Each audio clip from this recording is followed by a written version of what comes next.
உங்கள் கனவு இல்லங்களை நனவாக்கவும், நீங்கள் தற்போது இருக்கும் வீடுகளை நவீன முறையில் புதுப்பிக்கவும் மற்றும் அனைத்து வகையான கட்டிடங்கள் கட்டவும் மாடுலர் கிச்சன் மற்றும் இன்டீரியர் வேலைகளையும் சிறந்த முறையில் செய்து தரும் நெல்லையின் புகழ்பெற்ற ஈசா கன்ஸ்ட்ரக்ஷன்ஸ், மகாராஜ நகர், திருநெல்வேலி. 9446255559. இப்பொழுது எளிய முறையில் தனிஷ்க் நகையை சொந்தமாக்கிக் கொள்ளுங்கள்.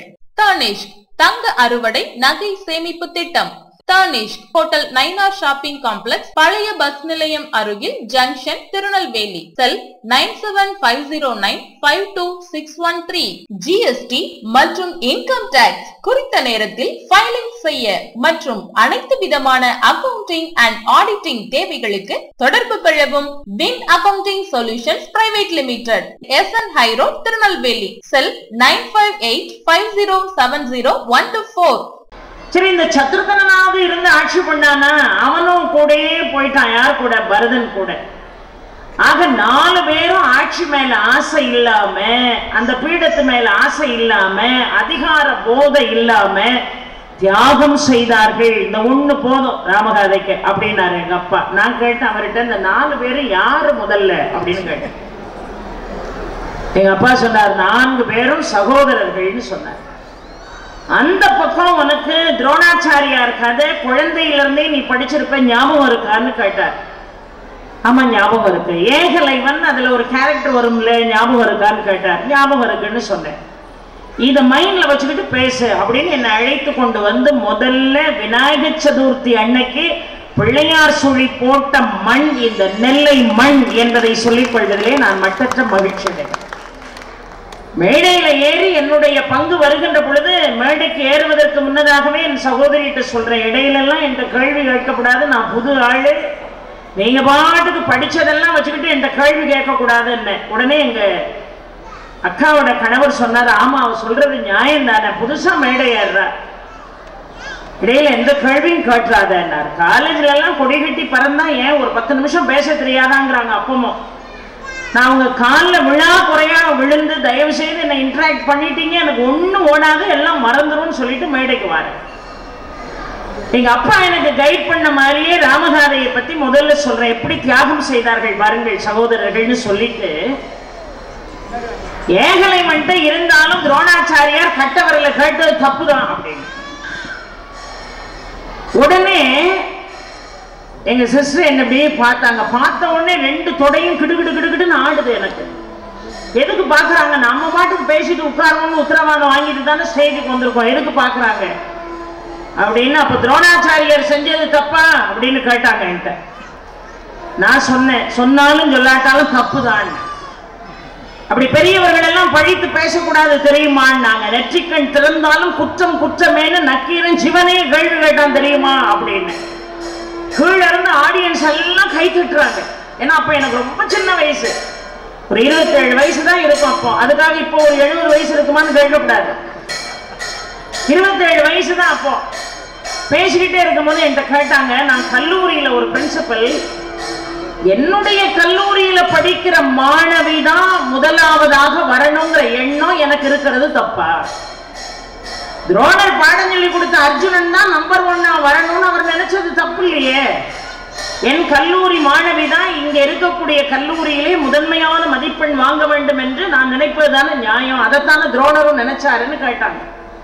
நான் சொன்னேன், உங்க கல்லூரி மாணவிக்கு நீங்க பாடம் சொல்லி கொடுக்குறீங்க, அவ முதன்மையான ஆழா வரணும் நீங்க நினைக்கிறது தப்பு இல்ல. இவன் நியாயமா வந்து பாடம் சொல்லி கேட்டானே, சொல்லித்தர முடியாதுன்னு இந்த ஆள் சொல்லி முடிச்சுட்டாரு. அப்புறம் போய் அவருடைய உருவத்தை மண்ணினால் செய்து வைத்து மானசீக குருவாக அவனை ஏற்றுக்கொண்டு, ஒருவன் அர்ஜுனனை காட்டிலும் வில்வித்தையில் சிறந்தவனாக இருக்கிறான் என்று சொன்னால் அவனுடைய கட்ட விரல கேட்டா அதுக்கு பேர் வக்ரம் தானேன்னு கேட்டேன். நீங்களா சொல்லி கொடுத்து உங்க மாணவி முன்னாடி வரணும்னு நினைக்கிறது தப்பு இல்லை.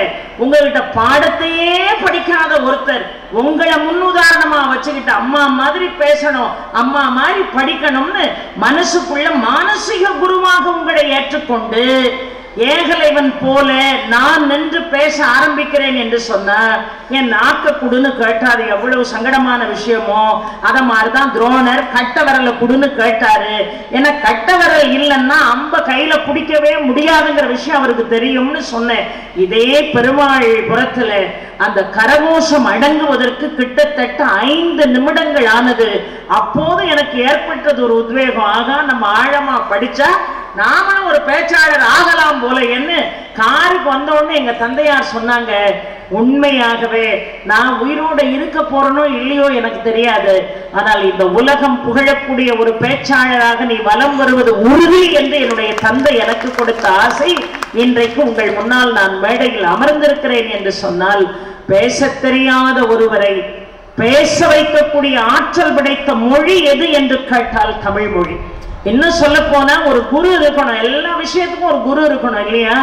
ஆனா எனக்கு குரு இருந்தாரா அப்படின்னு கேட்டா என்னுடைய தந்தையார் இருந்தாரு. ஆனா என்னுடைய துரதிர்ஷ்டம், நான் இந்த மேடைக்கு வந்து ஒரே ஒரு ஆண்டு தான் நிறைவு பெற்றிருக்கிறது அவர் இல்லை. என்னுடைய தாயார் ரொம்ப அழகாக பாடுவார்கள், என்னுடைய தந்தையாரும் ரொம்ப அழகா பாடுவார். நான் இன்னைக்கு மேடையில பாடுறேன்னு சொன்னா என் தாயும் தந்தையும் எனக்கு போட்ட பிச்சை அது. அதனாலதான் அப்படி பாட முடிகிறது. தாயும் தந்தையும் அவ்வளவு சுபிட்சமாக சகலத்தையும் சிந்திக்கக்கூடிய ஆற்றல் படைத்தவர்கள். அது மட்டும் இல்ல, எங்க அம்மாவும் அப்பாவும் அவ்வளவு பெரிய வள்ளலார் டிவோட்டிஸ் 2 பேரும். அருட்பெரும் ஜோதி தனிப்பெரும் கருணை காலையில் 4 மணிக்கு வீட்டுல சத்தம் கேட்போம். அப்படி மிகப்பெரிய ஒரு வள்ளலார் பக்தர்கள் 2 பேரும். எங்க தகப்பனார் சொல்வாரு, கொஞ்சம் கொஞ்சமா படி, நான் உனக்கு பதம் பிரித்து சொல்லிக் கொடுக்கிறேன். ஏன்னா நான் வரலாற்று துறை, எனக்கு தமிழ் தெரியாது. பதம் பிரித்து சொல்லிக் கொடுக்கிறேன்னா கூட மண்டையில ஏறாது. படிக்கிற காலத்திலே தேமா புளிமான்னு கிடந்து ஆசிரியர் படாத பாடுபடுவாங்க, எனக்கு ஒண்ணுமே மண்டையில ஏறாது.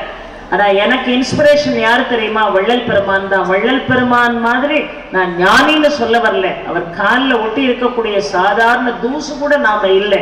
ஆனா எப்படி ஒரு கண்ணாடியை வைத்துக் கொண்டு அதிலே மாலை அணிவித்து தீபதூபம் காட்டி அதற்குள்ள திருத்தணி முருகனை பார்த்தாரோ, அந்த முருகனை பார்த்தவுடனே சீர்கொண்ட தெய்வ வதனங்கள் 6 திகழ் கிடப்ப தாழ்கொண்ட 12 தோள்களும் தாமரை தாள்களும் ஓர் கூர்கொண்ட வேலும் மயிலும் நற்கோழி கொடியும் அருள் கார்கொண்ட வன்மை தணிகாச்சலம் என் கண்ணுற்றதேன் பாடினாரு. நான் முதல்ல உட்கார்ந்து கேட்டேன், அப்பா குருவில்லாம ஒரு வெத்த ஒருத்தனுக்கு முழுமையாக வராது. எனக்கு குருவாக இருந்த என்னுடைய தந்தை மாண்டு போனாரு. ஆனா இப்ப நான் இந்த திருப்புகள் எல்லாம் எப்படி படிக்க போறேன், அலங்கார பாடல்கள் எல்லாம் எப்படி படிக்க போறேன்? நான் உண்மையாக நடந்த சம்பவத்தை சொல்கிறேன். ஒரு முருகன் படத்தை எடுத்து முன்னாடி வச்சுக்கிட்டு நீ தான் எனக்கு சொல்லி கொடுக்கணும்னு சொல்லுவேன். எனக்கு அதெல்லாம் தோணாது. நீ தான் எனக்கு சொல்லி கொடுக்கணும். பதம் பிரிக்கக்கூடிய ஆற்றல் நீ தான் எனக்கு கொடுக்கணும். நீ கொடுத்தீன்னா நான் மேடையில போய் பேசுறேன். இல்ல, இந்த துறை எனக்கு சரியில்லை என்று நீ முடிவு செய்ததாக நான் நினைத்துக் கொள்கிறேன் என்று பதம் பிரித்து பாட ஆரம்பித்த பிறகுதான் எனக்கு ஒரு மிகப்பெரிய ஒரு நம்பிக்கையே வந்தது. நாமளும் இங்கே பேசலாம், சபையில ஏறி பேசலாம், தகுதி மிகுந்த மேடைகளில் ஏறி பேசலாம் என்று என்னை நினைக்க வைத்தவர் என்னுடைய தந்தை. அதற்கு எனக்கு ஆசி வழங்கியவன் எனக்கு குருவாக இருக்கக்கூடிய எம்பெருமான் முருகன், திருச்செந்தூர் முருகன். அவனை நினைக்காம என்னால இருக்கவே முடியாது. தமிழை சரியாக படிக்க வேண்டும் என்று நினைத்த போது எனக்கு கைட் பண்ண ஆள் இல்லாட்டா கூட அந்த சிந்தனையை எனக்கு உருவாக்கி இன்றைக்கு வரைக்கும் என்னை வழிநடத்துபவன் என்னுடைய இஷ்ட தெய்வமாக இருக்கக்கூடிய முருகப்பெருமான். அந்த முருகப்பெருமானே இந்த விருதை எனக்கு வழங்கியதாக நினைத்து நான் இதை மகிழ்ச்சியோடு ஏற்றுக்கொள்கிறேன். உள்ளூர் செய்திகளை உங்களுக்கு தொடர்ந்து வழங்க எங்கள் சேனலை சப்ஸ்கிரைப் செய்யுங்கள்.